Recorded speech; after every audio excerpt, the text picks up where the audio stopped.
বাটনে চাপ দিলাম, মোটরটি চালু হয়ে যাবে এবং ইন্ডিকেটরটি বন্ধ হয়ে যাবে।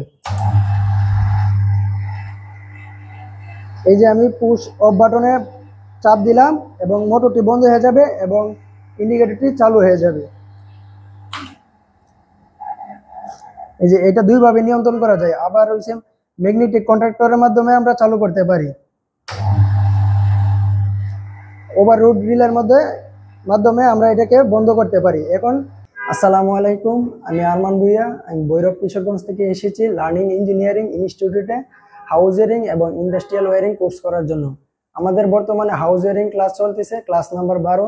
আজকে আমরা শিখেছি ডুয়াল স্টার্টার এর মাধ্যমে কিভাবে মোটরকে কন্ট্রোলিং করা যায়।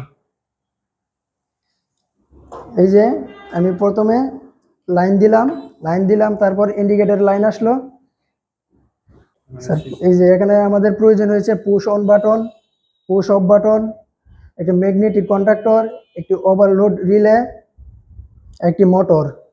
আমরা যখন অন বাটনে পুশ করব তখন আমাদের ইন্ডিকেটরটি বন্ধ হয়ে যাবে, আবার যখন অফ বাটনে পুশ করব তখন আমাদের ইন্ডিকেটরটি জ্বলে উঠবে।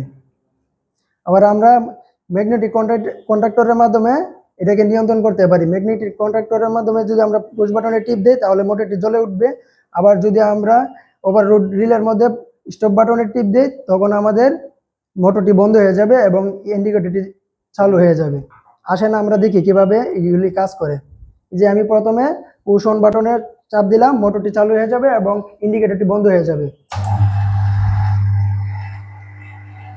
এই যে আমি পুশ অফ বাটনে চাপ দিলাম এবং মোটরটি বন্ধ হয়ে যাবে এবং ইন্ডিকেটরটি চালু হয়ে যাবে। এই যে এটা দুইভাবে নিয়ন্ত্রণ করা যায়। আবার হচ্ছে ম্যাগনেটিক কন্ট্যাক্টরের মাধ্যমে আমরা চালু করতে পারি। ওভারলোড রিলের মাধ্যমে আমরা এটাকে বন্ধ করতে পারি। এখন যদি মোটরটি বন্ধ হয়ে যায় ইন্ডিকেটরটি চালু হয়ে যাবে।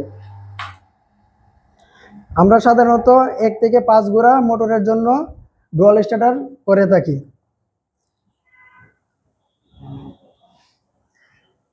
ওভারলোড রিলের মধ্যে আমরা এম্পিয়ার নির্ধারণ করে দিতে পারি।